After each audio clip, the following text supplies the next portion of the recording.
Hi, so my topic is how can we manage intercultural conflict in the workplace?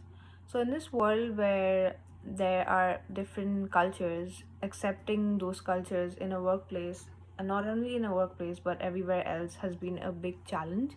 So, first, I'm going to start with what are the causes of the intercultural conflicts in the workplace.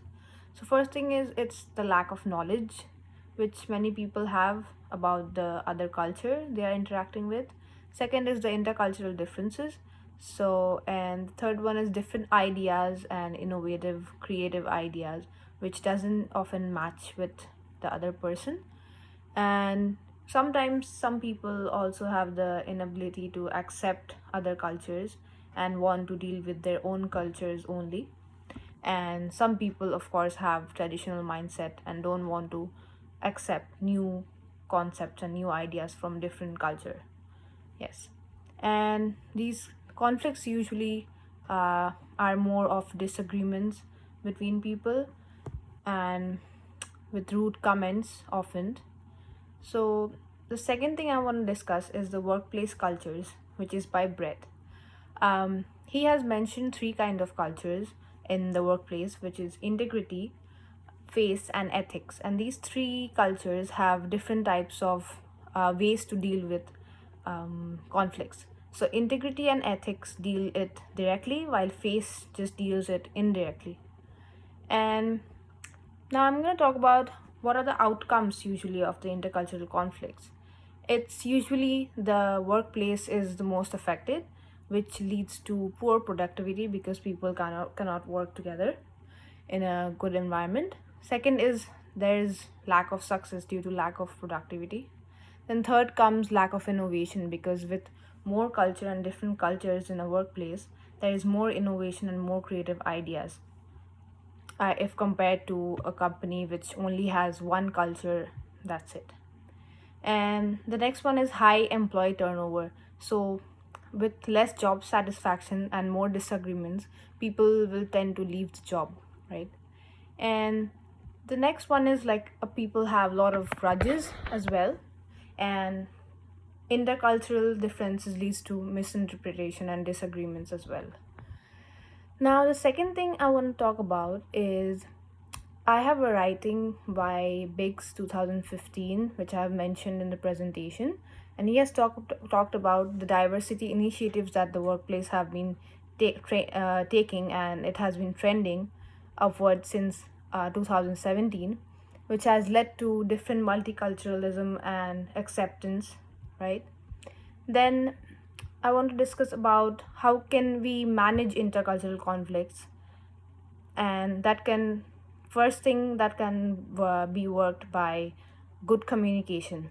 So systematic communication at a multicultural workplace could be helpful for restoring creativity and policy making, helping in part taking, and everybody has a part in the decision making process as well. Then second is minimizing misinterpretation through proper communication. And yes, if there is a problem in communication, people can tend to talk slowly so that the other person has better understanding of the what the person is speaking. Then the third thing is respect also plays a very major role when in a diverse place, as if you are respecting the other person or the employees in a team, then it's more convenient to communicate and it's more comfortable. Then I want to discuss about how to maintain the intercultural balance. Um, so f- I have already discussed about how we can manage the intercultural communication. Now I want to talk about how to maintain the intercultural balance once the communication grows. So it's openness to dissimilarity. This is I'm talking about um, how if a person is where a person has a high level of openness and they will be optimistic to differences, so they will be welcoming.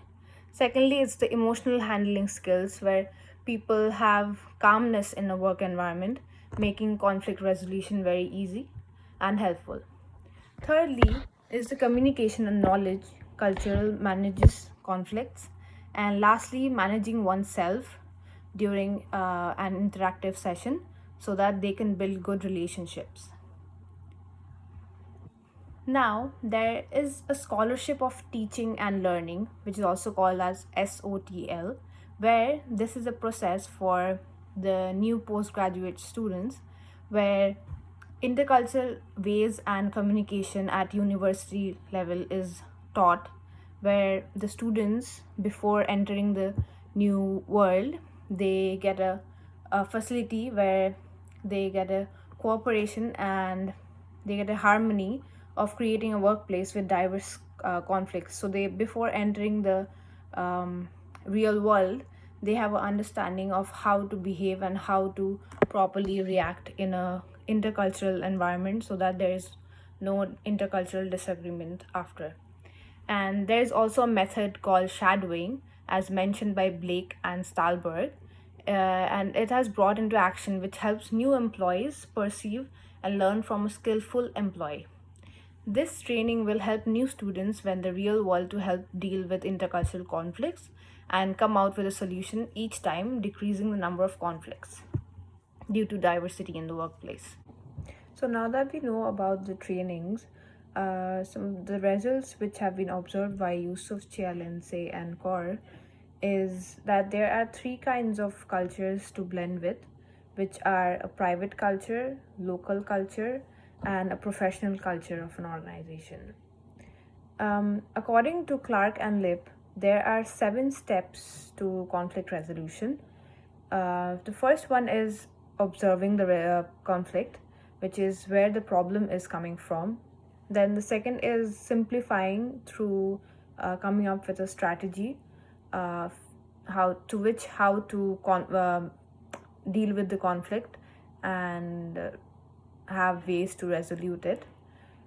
For example, a company can come up with strategies such as some intercultural training, where they hire people to train the employees to be in a group, and then they can add different people from different cultures. They can hire them and put them in a group so that they can work with harmony.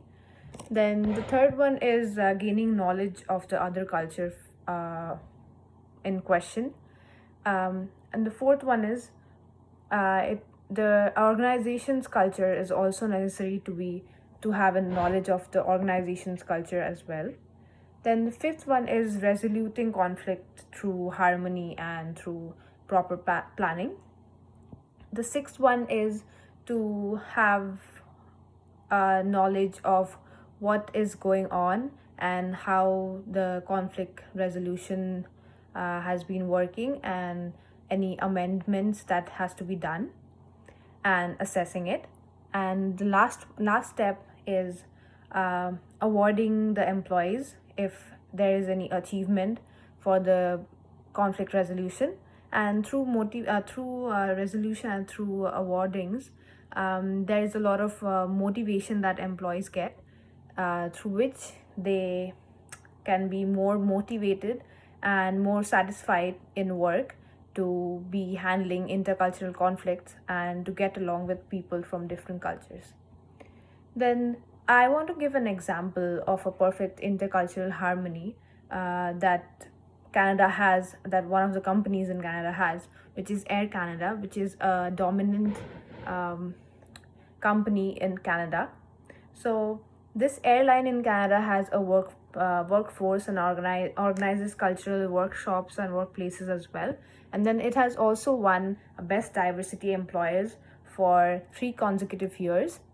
And it also has a group of management team where there are people from all different cultures working in a team and bringing new ideas, cultural from different cultural backgrounds and programs with each coming year.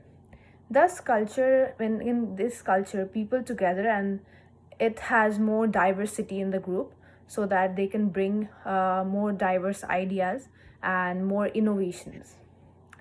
So, to conclude with, conflicts are everywhere, and we as humans should think that and see things beyond our cultural classes and perform effective communication, as communication is a very important part when coming to conflict resolution and intercultural resolution as well, if there is any kind of conflicts. And Working with peace and harmony at workplace is one thing which can help um, improve productivity in a workplace.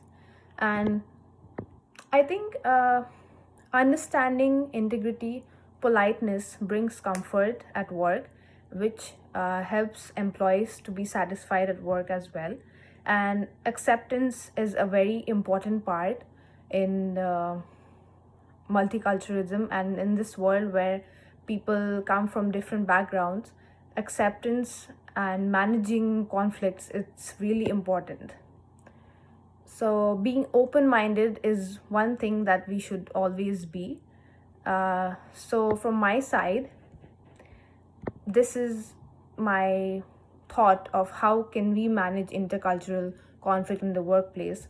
And this my presentation includes works from various people, so I've also added few references that I have included. And thank you so much.